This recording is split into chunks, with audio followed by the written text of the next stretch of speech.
শুভ সন্ধ্যা বন্ধুগণ, কেমন আছো তোমরা? আশা করি ভালো আছো। নতুন একটি ব্লগে তোমাদের জানাই অনেক অনেক স্বাগত, অনেক অনেক ভালোবাসা। আজকের ব্লগটা শুরু করছি সন্ধ্যাবেলা থেকে। তো এই দেখো, সন্ধ্যাবেলা মা মেয়ে বেরিয়ে গেছি। মেঘনাকে সন্ধ্যাবেলা সুজি খাইছি, মানে বিকেলে 6টার সময় খাইছি, খাওয়াতে খাওয়াতে 7টা। তারপরে ওকে রেডি করালাম, আমিও জামা প্যান্ট পরলাম, তারপরে বেরিয়ে গেছি। তো কিছু বাজার করব, আলু লঙ্কা, তারপরে তেল, যেগুলো যেগুলো নেই সেগুলো আনবো।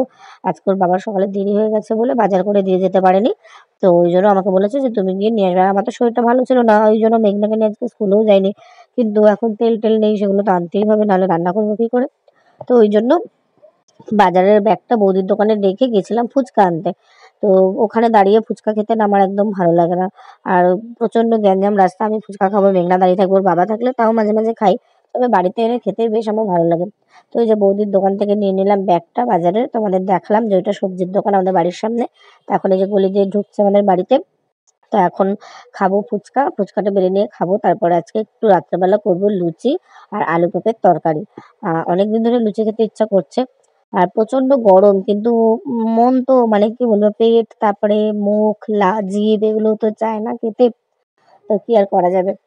আর এই সিঁড়িটা দিয়ে উঠতে না আমার এত কষ্ট হয়, কি বলবো, এত খারাপ আমাদের সিঁড়িটা। আমার তো একদমই ভালো লাগে না, এই সিঁড়িটার জন্যই আমি বিশেষ করে আরো নামি না। নিচের ঘরে যদি থাকতাম তাহলে হয়তো বাইরে বেরোতাম। এই সিঁড়ি দিয়ে ওঠা নামা, মেঘনারও পা ব্যথা হয়ে যায়, আমারও পা ব্যথা হয়ে যায়। কি বলবো তোমাদের, এতটা পরিমাণে কষ্ট হয়। আর এতগুলো সিঁড়ি, মানে নিচতলা থেকে একদম 3তলা, এতটা মানে পা ব্যথা করে ধারণার বাইরে। ওই জন্যই আমার রাগ উঠে যায়, ভীষণ রাগ ওঠে। কিন্তু কি করবো, যেতে তো হবেই। না যেহেতু আর উপায় নেই। তো দেখো, কানের মানে কিচ্ছু পরিনি, একদম সিম্পল ভাবে রয়েছি। জামাটা কোনো রকমে পরে চলে গেছি। তারপরে যে ভেবেছিলাম যে নাইটিটা পরে তারপরে আমি খাবারটা খাবো, তারপরে আবার ভাবলাম যে না, তোমাদের সাথে একটু শেয়ার করে নিই। ফুচকাটা খেয়েই একবার জামাটা ছাড়বো। আর ফুচকা বেশিক্ষণ রেখে দিলে না নরম হয়ে যায়। আর আমার গলার ভয়েসটা তোমরা একটু স্কিপ করে যাও, একটু কষ্ট করে শুনে, কেননা আমার শরীরটা একদম ভালো নেই। সেটা গলার ভয়েস শুনে তোমরা বুঝতে পারছো। একদমই কথা বলতে পারছি না, মানে গলা দিয়ে কথা বেরোচ্ছে না, দম আটকে আসছে। তো এই যে এখন ফুচকা খাচ্ছি। আর মেঘনাকে আজকে সুজি খাইয়েছিলাম, বাট দুধ দিইনি সুজিতে, শুধু সুজি নুন চিনি দিয়ে খাইয়েছিলাম। দুধটা শেষ হয়ে গেছিল ওই জন্য আর দুধটা দিতে পারিনি। আর ও তো ফুচকা আলু আর জল দিয়ে খায় না, শুধু ফুচকার যে পাঁপড়টা হয় সেটা ও খেতে ভালোবাসে। তো ওর 3টে খেয়েছিল। 20 টাকার ফুচকা এনেছি, 7 টাকা দেয় 10 টাকায়। তা 20 টাকায় হচ্ছে 14টা। ও 3টে খেয়েছে আর আমি 13টা ফুচকা খেয়েছি। তো মুখেই লাগেনি ফুচকাটা। মানে দোকানে দাঁড়িয়ে আমি বেশি খেতে পারি না, 10 টাকার বেশি 20 টাকার বেশি খেতে পারি না, কিন্তু বাড়িতে নিয়ে আসলে না আমি বেশ খেতে পারি। দেখো, দোকানে লজ্জা পাচ্ছে আর বাড়িতে কেমন রাক্ষসের মতো খাচ্ছে। তো বন্ধুরা, ফুচকা তো খেয়ে নিলাম। আর ফুচকা খেয়ে এই যে এতগুলো বাসন ধুলাম। এই যে প্রেশার কুকার, হাঁড়ি টাড়ি। আজকে তো দুপুরে রান্না করিনি, ভাত রান্না করিনি। আর প্রতিদিন তো ভাতটা আমি একবারে করে রাখি রাতে আর দুপুরের জন্য। অ্যাকচুয়ালি আমরা রুটি খেতে পছন্দ করি না, আমি পছন্দ করি না। আমার মানে মেঘনার বাবা তাও রুটি খায়, তবে ভাতটাই বেশি ভালোবাসে রুটির থেকে। আর এই গরমে না রুটি এমনিই ভালো লাগে না। শীতকালে তাও একটা দুটো খেতে পারি, কিন্তু গরমকালে ভালো লাগে না। কিন্তু দেখো, এই শরীর খারাপ, অসুস্থ শরীর, তার মধ্যে ফুচকা খেলাম। অ্যাকচুয়ালি ঠান্ডা লাগলে না একটু টক ঝাল খেলে বেশ ভালো লাগে, ওই জন্য একটু ফুচকাটা খেলাম। আর অনেকদিন ধরে না ফুচকা খেতে মন চাইছিল, অনেকদিন ধরে ফুচকা খাই না। মেলাতেও সেদিন ফুচকা খেতে ইচ্ছা করছিল, বাট খেতে পারিনি। তো এখন এই যে ময়দাটা আমি মেখে নিয়েছি অফ ক্যামেরাতে, কেননা ফোনে চার্জ ছিল না। চার্জে বসিয়ে এদিকে আমি বাসন টাসন ধুয়ে, মানে চার্জে বসি, ফুচকাটা খেয়েই চার্জে বসিয়ে সবার আগে আলু কেটেছি, আলু আর পেঁপের তরকারি করব। আর এই যে ময়দাটা মেখে নিয়েছি, আগে ময়দাটা মেখে নিয়ে ঢাকা দিয়ে তারপর আলু পেঁপে এগুলো কাটলাম, সবজি টবজি, তারপর রান্নাটা বসিয়ে দিয়ে তারপর বাসনগুলো ধুলাম।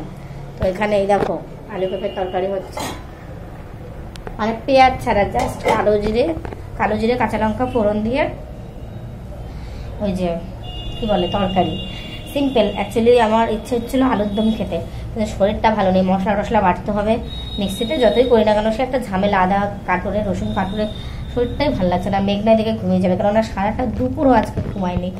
মানে জামা কাপড় মেলেছিলাম, 2-1 ফোঁটা বৃষ্টি হচ্ছিলো আর আমি শুয়েছিলাম, ওরা খেলা করছিল বৃষ্টিতে, জামা কাপড়গুলো ভিজে গেছে, মানে কষ্ট করে কাচলাম, শুকিয়ে গেছিলো, বৃষ্টি পড়ছিল, ভিজে গেছে, কি করবো। তারপর দৌড়ে গিয়ে জামা কাপড়গুলো তুলে আনলাম, ওগুলো রাত্রেবেলা রেলিংয়ে মেলে দেবো। এখন এক জায়গায় রেখেছি, তো মেঘনা ঘুমিয়ে যাবে, তো ওই জন্য এখন আমি মেঘনাকে 2টো লুচি করে দেবো। 8টা 33 বাজে, কারণ সারাদিন যেদিন ও না ঘুমায় সেদিন না ও, মানে অ্যাকচুয়ালি ও বাড়িতে এসে, বাজার থেকে বাড়িতে এসে ঘুমানোর জন্য বায়না করছিল যে ও মা চলো বিছানায় চলো, ঘুমাবো। শুয়ে পড়লে নিয়ে ঘুমিয়ে যেত।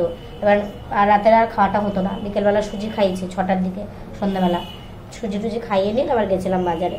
তো চলো এখন আমি ওর জন্য দুটো লুচি আগে ভেজে নিয়ে ওকে খাইয়ে দেবো, পরে যখন আমরা খাবো তখন বাকিগুলো ভাজবো। তো চলো, ঘড়ির কাঁটায় এখন বাজে 11:30, আর এই যে লুচিগুলো এখন ভেজে নিলাম, কেননা ওর বাবা এসছে 11:15টায়। তারপরে স্নান করলো, রেস্ট মেস্ট নিলো। অ্যাকচুয়ালি ও দুবার করে স্নান করে রোজ, গরমকালে 2-3 বার করে। তো এই যে তরকারিটা তো অনেকক্ষণ আগে করে রেখেছি, আর মেঘনাকে 3টে লুচি দিয়েছিলাম, ছোট ছোট করে 2টো খেয়েছে, আর এত ঘুম পাচ্ছিল তার জন্য একটা আমি খেয়ে নিয়েছি। তো তারপরে রাত্রেবেলা আর আমি ব্লগটা কন্টিনিউ করিনি। সকালবেলা ঘুম থেকে উঠেই না ওয়েদারটা এরকম দেখলাম, এতটা পরিমাণে ভালো লাগছে কি বলবো। সকালবেলা উঠেছি 7টার সময়, আর এত সুন্দর লাগছে। দেখো আমাদের ফুল গাছটা কত বড় হয়ে গেছে, আর আকাশ পুরো অন্ধকার। ক্যামেরাতে কেমন বোঝা যাচ্ছে আমি জানি না, যদিও আমি ফ্রন্ট ক্যামেরায় করেছি। একদম মনে হচ্ছে যেন সন্ধ্যা হয়ে গেছে, এত ভালো লাগছে। আর দেখতে দেখতে দেখো বৃষ্টিও নেমে গেছে। আর হ্যাঁ, আজকে কিন্তু সকাল থেকেই এরকম বৃষ্টিটা শুরু হয়েছে। যা গরম পড়েছিল 3-4 দিন ধরে, ভীষণ গরম পড়েছিল। রথের দিন তো বৃষ্টি হয় প্রতি বছর, এটা একটা মানে সবাই জানে, কিন্তু এবছর রথে কিন্তু আমাদের এখানে বৃষ্টি হয়নি। কোথায় কোথায় রথের দিন বৃষ্টি হয়েছিল তোমরা কিন্তু অবশ্যই কমেন্ট করে জানিও। আর ঘুম থেকে উঠে এই দেখো আমরা চা নিয়ে নিয়েছি। অ্যাকচুয়ালি ওর বাবা না চা খেতে চায় না, চা খাওয়া একদম ছেড়েই দিয়েছে। তো মেঘনা একটু বিস্কুট দিয়ে ভিজিয়ে খায়। আমি ওকে সকালে ভাত খাওয়াবো, কিন্তু অনেক সকালে উঠেছে, আর আজকে স্কুলে যাব না, এত বৃষ্টি হচ্ছে স্কুলে যাব কি করে, তার জন্য এই যে চা বিস্কুট খাচ্ছি। আজকের ব্লগটা এখানে শেষ করে দিলাম, টাটা, ভালো থেকো সবাই।